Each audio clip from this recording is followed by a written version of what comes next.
Second chemical property is alkylation. Alkylation of amines. Okay. This reaction you already discussed in the preparation method also, and in first haloalkanes chapter. Okay.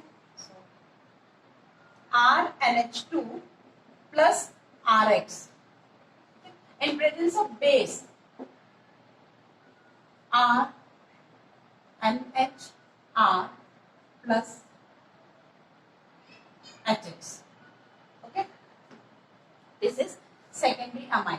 This was primary amine. So primary amine on alkylation gives secondary amine, and secondary amine further react with new molecule, so it will produce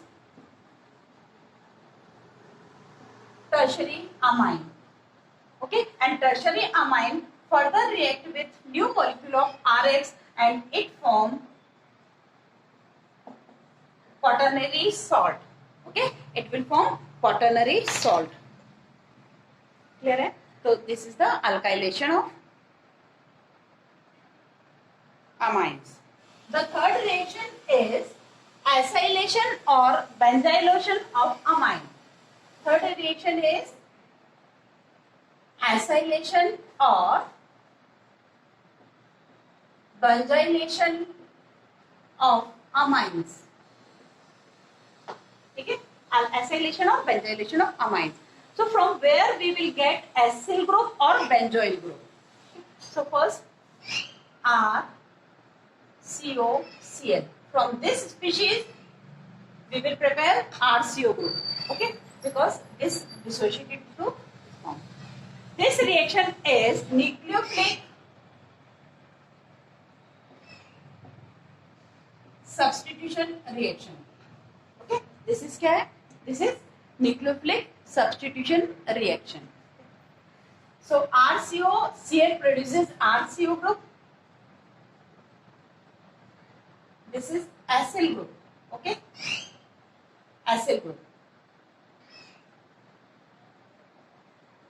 ये benzoyl chloride है, इससे भी हमें क्या मिल जाएगा? Benzoyl group. ये टूटेगा तो बेंजीनिक ArCO क्या है? बेंजोइल ग्रुप हो जाएगा. और कहां से मिलेगा हमें acyl group? RCO whole twice O. Acid anhydride से भी हमें एसिल ग्रुप मिल सकता है. ओके, सो इनसे हमें acid chloride, acid anhydride, and one more species will also produces, that is ester, RCOOR. By this way it will produce acyl group. So हमारे पास acylation या benzylation के लिए ये reagent हैं. ये reagent क्या acyl group provide करेंगे या benzoyl group provide करेंगे. तो आप कुछ भी ले सकते हैं. Suppose we will take this species. Okay, so NH plus हम इसे एसिड ग्रुप को इस तरह से लिख सकते हैं, एसिड हैलाइड को. Okay, so it will react with this.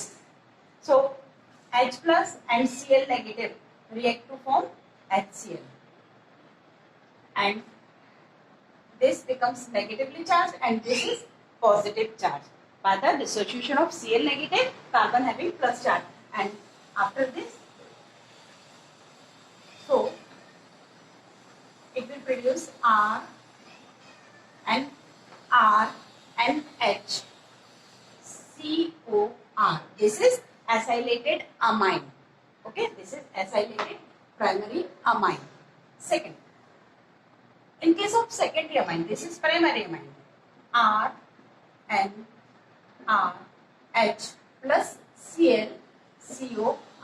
Again ये रिएक्शन करेगा और क्या मिलेगा? RNRCOR.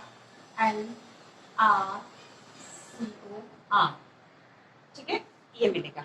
सेकेंडरी अमाइन से हमें सेकेंडरी अमाइन से भी एसाइलेशन हो गया. In case of tertiary amine, C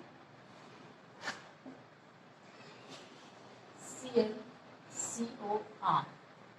tertiary amine, यहाँ रिप्लेसेबल हाइड्रोजन था तो ये रिएक्शन हो रही थी.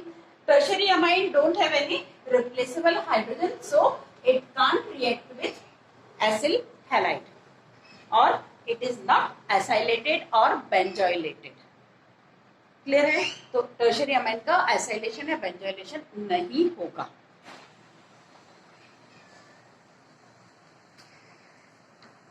Fourth chemical property is carbylamine reaction. Okay, carbylamine reaction. Okay, carbylamine reaction क्या है? It is only for this reaction shown only by primary aliphatic and aromatic and primary aromatic amines. बहुत ध्यान से, ये रिएक्शन जो कार्बिलैमिन रिएक्शन है वो सिर्फ और सिर्फ प्राइमरी अमाइंस देते हैं, both aliphatic as well as aromatic. So when we want to identify the given amine, whether it is primary or other, वो प्राइमरी है या नहीं है ये भी पता करना है. So we will perform this test. This is carbylamine test. RNH2 in presence of alcoholic QH. In presence of alcoholic QH react with chloroform.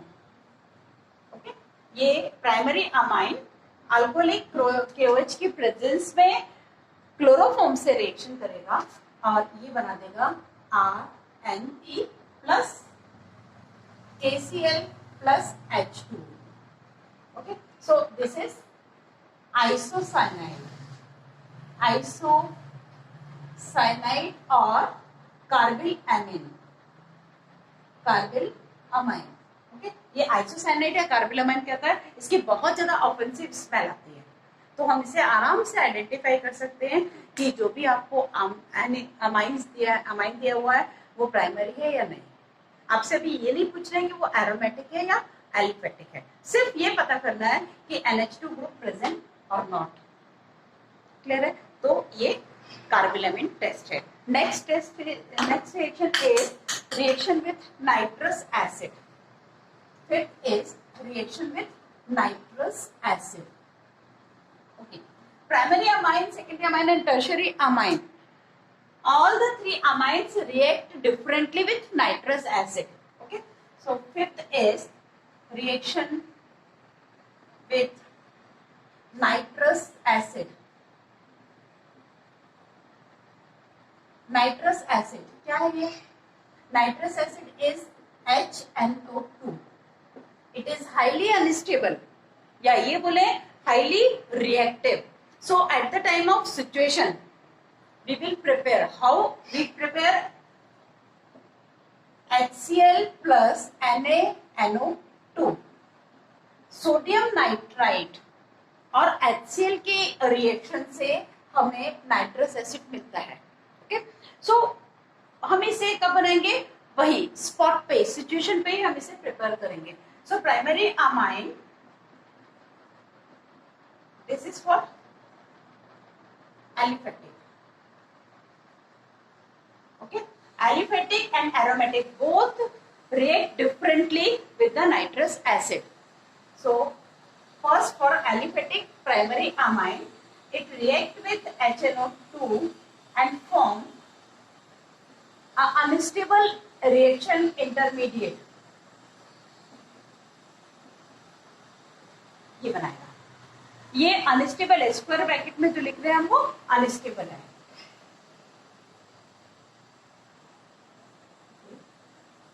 And it will react with water. क्योंकि हमने सोल्यूशन लिया हुआ है ना, NaNO2 का solution लेंगे और HCl acid भी लिक्विड फॉर्म में है, मतलब सोल्यूशन फॉर्म में है, तो वहां वाटर तो ऑलरेडी एग्जिस्ट कर रहा है. So in presence of water it will produce alcohol.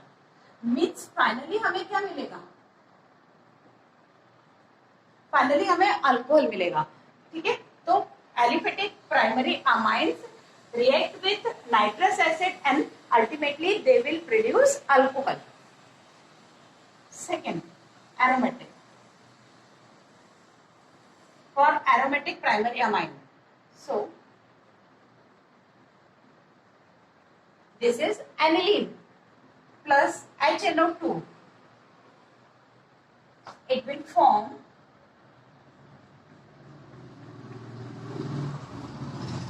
N2 plus X negative bonds.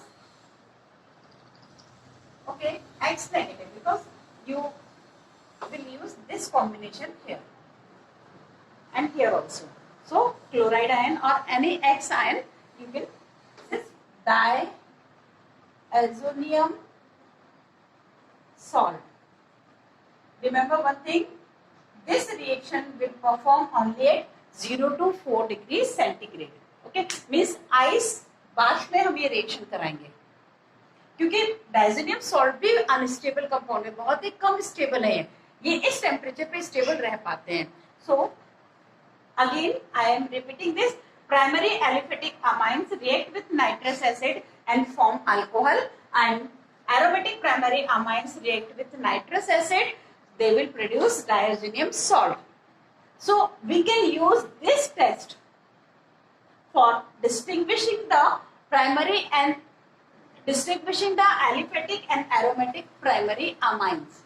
ठीक है, पहले वाले रिएक्शन कार्बोलेमिन में सिर्फ हम प्राइमरी अमाइन पता करते थे, यहाँ पर प्राइमरी अमाइन तो पता कर रहे हो आप, लेकिन कौन सा एलिफेटिक है या एरोमेटिक है ये आपको पता करना है, तो आप इस टेस्ट के थ्रू कंफर्म कर सकते हैं.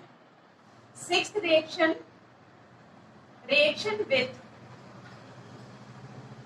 aryl sulfonyl chloride.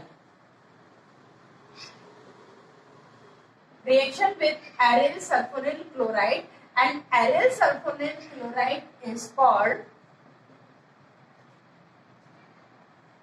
Hinsberg reagent, and this reaction is called Hinsberg test.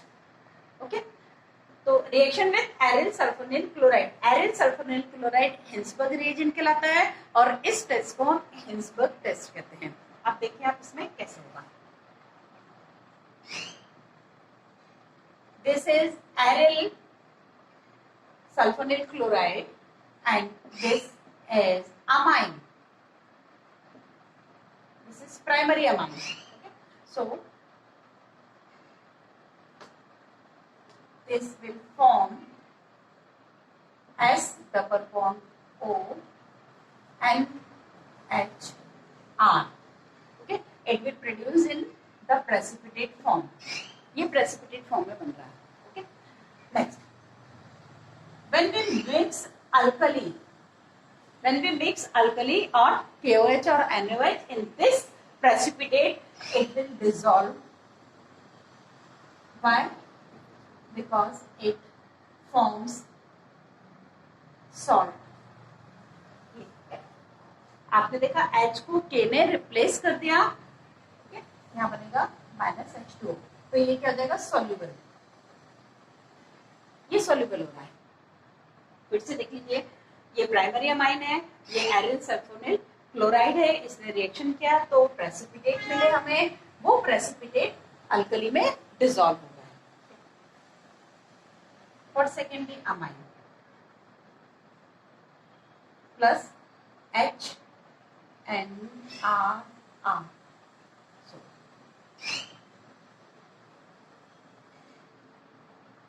S double bond O double bond O N R R. Okay, this is also form precipitate. Okay, when we mix KOH, it can't dissolve. क्यों नहीं dissolve हो रहा? क्योंकि यहाँ replaceable hydrogen थी तो वो dissolve हो पा रहा था, क्योंकि बेस का जो आयन है कैटायन, वो H को आयन के फॉर्म में निकाल रहा था वहां से, तो अब तो यहाँ H है ही नहीं, तो ये डिसॉल्व नहीं होगा. And for tertiary amine, this is sulphonyl chloride plus RNR. This was secondary amine and this is tertiary amine. So ये रिएक्शन ये नहीं करेगा, क्यों? क्योंकि इसमें H ही नहीं. तो सिंपल, जो हिंसबर्ग टेस्ट है वो प्राइमरी, सेकेंडरी, टर्शरी तीनों को डिस्टिंग्विश करने के काम आएगा। क्लियर है? यदि आपसे पूछते हैं प्राइमरी, सेकेंडरी, टर्शरी अमाइंस को आप कैसे डिस्टिंग्विश करेंगे, तो उसके लिए आप ये नहीं लिखेंगे कि नाइट्रोजन में एक आर है या दो आर है या तीन अल्काइल ग्रुप है तो वो प्राइमरी, सेकेंडरी, टर्शरी होता है। कभी भी डिस्टिंग्विश बिटवीन में आप स्ट्रक्चर के बेस पे एक्सप्लेनेशन नहीं देंगे, आप टेस्ट उसमें परफॉर्म करके दिखाएंगे। रिएक्शंस मतलब हमें वो टेस्ट दिखाने हैं, बाकी केमिकल रिएक्शंस भी आप नहीं लिखेंगे, वो जो आइडेंटिफाई कर सके, जिनमें कुछ एक मेजरेबल प्रॉपर्टी दिखे हमें। इसमें देखिए आप प्राइमरी अमाइन हिंसबर्ग रिएजेंट, हमने 3 टेस्ट में 3 अमाइंस लिए, हमने उस तीनों में हिंसबर्ग रिएजेंट लिया, तो 2 में तो प्रेसिपिटेट आ जाएंगे, 3rd में नहीं आएंगे। जिसमें नहीं आना प्रेसिपिटेट उससे आप जल्दी से कोट कर दीजिए कि ये टर्शरी अमाइन है। जिन 2 में आ रहे हैं अब उनमें से आपको आइडेंटिफाई करना है कि कौन सा सेकेंडरी है कौन सा प्राइमरी है, तो आप दोनों में बेस ले लीजिएगा। जैसे आप बेस मिलाएंगे तो जिस टेस्ट ट्यूब का प्रेसिपिटेट डिसॉल्व हो गया उसे प्राइमरी लिखिए और बाकी को आप लेबल कर दीजिए सेकेंडरी, जिसका प्रेसिपिटेट डिसॉल्व नहीं हुआ है। तो इस तरह से हम इसे डिस्टिंग्विश कर सकते हैं। 7th is electrophilic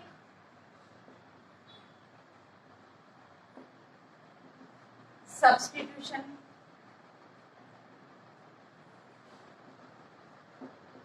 reaction. Okay, electrophilic substitution reaction definitely हम एनिलीन में करेंगे ये।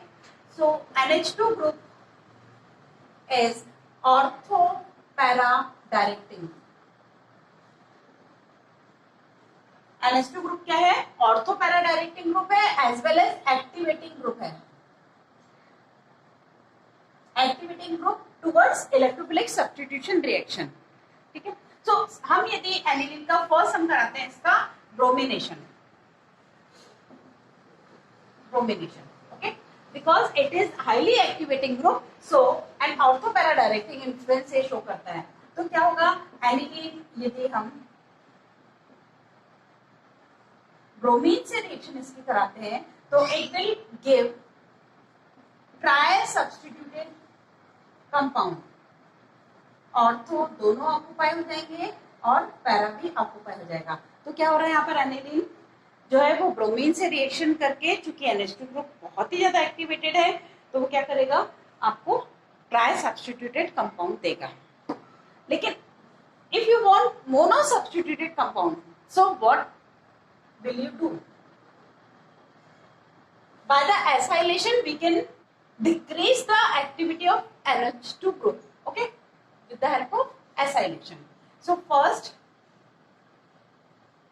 we will do acylation, okay, plus acylation you will take acid and hydride, okay, so it will acylate it, NH COCH3 ये बना। अब इसमें क्या हो रहा है, रेजोनेंस में इन्वॉल्व हो रहा है। कैसे रेजोनेंस में इन्वॉल्व होता है, नाइट्रोजन के पास में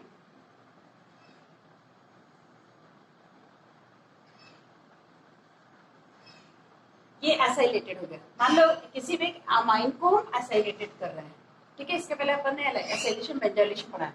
होगा क्या, ये यहाँ जाएगा तो ये माइनस होगा, ये प्लस चार्ज में हो जाएगा, ओके। इलेक्ट्रोनेगेटिविटी डिफरेंस की वजह से आपको पता है कार्बोनिल ग्रुप आप पढ़ चुके हैं, कार्बोनिल ग्रुप में इलेक्ट्रॉन शिफ्टिंग होती है, तो ये पॉजिटिव होने से इलेक्ट्रॉन पेयर यहाँ चले जाएंगे। जब इलेक्ट्रॉन पेयर यहाँ आ जाएगा तो हमें एक रेजोनेटिंग स्ट्रक्चर मिलेगा, and double bond C, single bond O, R and H,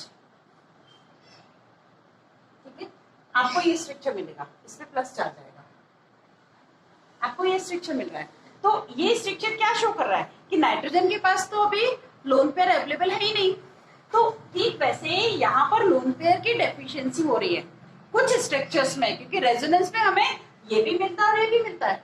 ऐसा नहीं होगा कि पहले पूरे ये मिलेंगे फिर ये मिलेंगे, नहीं, ठीक है। तो ये रेजोनेंस में है, इक्विलिब्रियम पे रहते हैं। अब क्या होगा, यदि आपने यहाँ ब्रोमीन दिया तो ये प्रोड्यूस करेगा सिर्फ मोनो सब्स्टिट्यूटेड कंपाउंड देगा, आपको ये मिलेगा।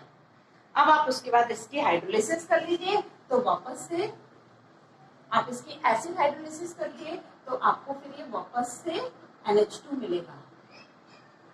तो by this way you will prepare mono substituted compound. Clear है? फिर से यदि हम एनिलीन में ब्रोमिनेशन करा रहे हैं, एनिलीन में यदि हम सीधे ब्रोमीन लेते हैं तो ट्राई सब्स्टिट्यूटेड कंपाउंड बनेगा, क्योंकि ये बहुत एक्टिवेटिंग ग्रुप है और ऑर्थो पैरा डायरेक्टिंग तो था ही। बट हमें यदि मोनो सब्स्टिट्यूटेड कंपाउंड बनाना है एनिलीन का, तो हम सबसे पहले इसकी रिएक्टिविटी को डिक्रीज करने की कोशिश करेंगे बाय एसाइलेशन। सो एसाइलेशन करने पर इसका रिएक्टिविटी कम हो जाएगी। क्यों कम हो जाएगी? आप इधर देखिए, क्योंकि एसाइलेटेड अमाइंस जो होते हैं उनमें जो नाइट्रोजन का लोन पेयर है वो कार्बोनिल ग्रुप के साथ में कॉन्जुगेट होने की कोशिश कर रहा है।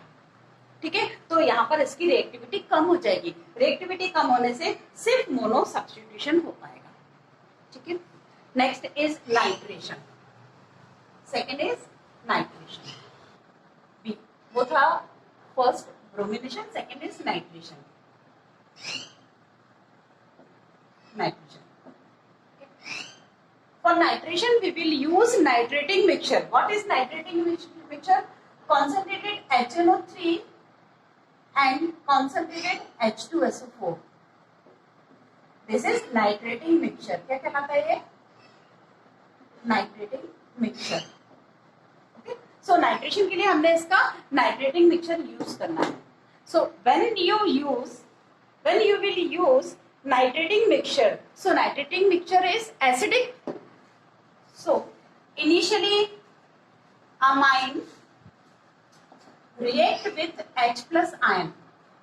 Okay, and it will form NH3 1 plus. This is anilinium ion. Okay, acid के H plus से कुछ एनिलीन मॉलिक्यूल, नॉट ऑल, कुछ एनिलीन मॉलिक्यूल एनिलीनियम बना देंगे। ओके, और जो एनिलीनियम आयन है वो क्या होगा? वो माइनस आर इफेक्ट दिखाता है। क्यों? क्योंकि इलेक्ट्रॉन डेफिशिएंट है, तो बेंजीन रिंग इसे इलेक्ट्रॉन देने लगेगी, तो ये माइनस आर इफेक्ट दिखाएगा। It means it is Meta directing and deactivating. ये डीएक्टिवेटिंग ग्रुप है और मेटा डायरेक्टिंग ग्रुप है। अब हम ये तो कंसेप्ट समझ गए, अब हम नाइट्रेशन करा के देखते हैं हमें क्या मिलता है। ओके, ये एनिलीन है, हमने इसको नाइट्रेशन कराने के लिए नाइट्रिक एसिड लिया in presence of H2SO4. So we will get NO2 51%, okay, plus a comparable amount of meta substituted is also produced. ये देखिए मेटा भी अच्छा खासा बन गया है। ठीक है, और जो ऑर्थो है बहुत ही कम, क्योंकि डीएक्टिवेटिंग ग्रुप भी वहां पर प्रेजेंट है। तो जो ऑर्थो बनेगा, ortho NO2 near about 2%, only 2%। फिर से देख लीजिए आप रिएक्शन, बेसिक रिएक्शन ये है, वो तो मैंने एक्सप्लेन किया था इस बात को कि क्यों मेटा कंपाउंड भी अच्छी अमाउंट में फॉर्म हो रहा है जबकि NH2 group ortho para directing है। ठीक है, उसका आंसर आप इससे देंगे। ठीक है, बेसिक रिएक्शन क्या हो रही है? एनिलीन ने नाइट्रेशन होने पर 51% एनो और पैरा सब्स्टिट्यूट पैरा कंपाउंड दिया है, 47% मेटा दिया है and only 2% ortho will be produced. Sulphonation, C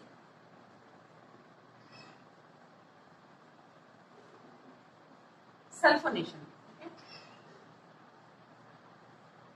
in presence of fumic sulfuric acid or supersaturated sulfuric acid. Okay, so this aniline react with sulfuric acid and form a salt, because aniline is basic in nature and when it react with acid it will produce salt. NH3 plus HSO4 1 minus. Okay, this is salt. and at 180 degrees centigrade, when we heat this salt at 180 degree, so it will produce NH SO3 और minus water molecule, एक water molecule यहाँ से निकलेगा और हमें ये मिलेगा. Okay, next.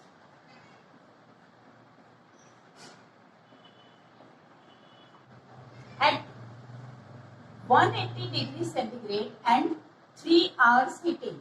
After 3 hours heating, we will get this structure, this compound.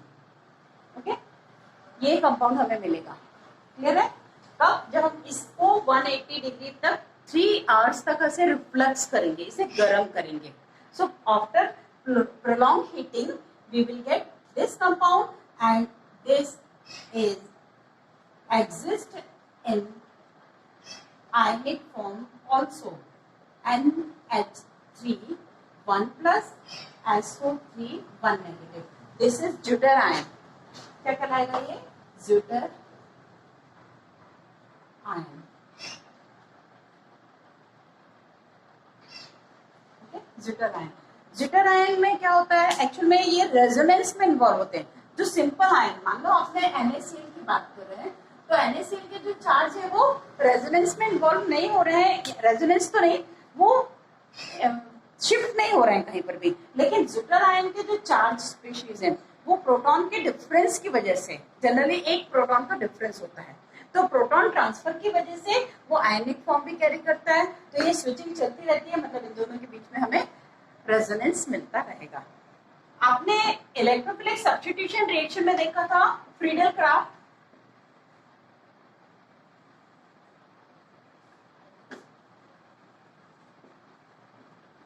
Acylation and alkylation.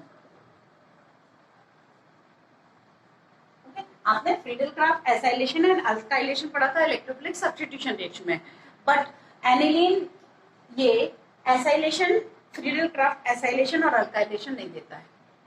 इसके पहले आपने एसाइलेशन पढ़ा हुआ है एनिलीन में, लेकिन वो न्यूक्लियोफिलिक सब्स्टिट्यूशन था. हम यहाँ इलेक्ट्रोफिलिक सब्स्टिट्यूशन की बात कर रहे हैं. तो ये इलेक्ट्रोफिलिक सब्स्टिट्यूशन नहीं देगा. क्यों नहीं देगा? क्योंकि फ्रीडल क्राफ्ट ने क्या बोला, वो क्या लेते हैं, AlCl3 एज कैटालिस्ट लेते हैं. ठीक है, ये क्या है, कैटालिस्ट है.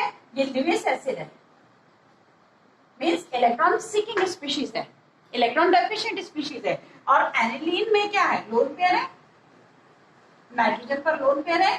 तो जैसे यदि हम इसे यूज करते हैं तो ये इसके साथ में कंबाइन हो जाता है और and they will form salt. तो अब क्या हो रहा है, इसका लोन पेयर तो यही बॉन्ड बना लिया, तो ये प्लस आर इफेक्ट नहीं दिखाएगा, प्लस आर इफेक्ट नहीं दिखाएगा, तो इलेक्ट्रोफिलिक सब्स्टिट्यूशन होगा ही नहीं. तो ध्यान रखिएगा, aniline acyl Friedel Crafts acylation और अल्काइलेशन नहीं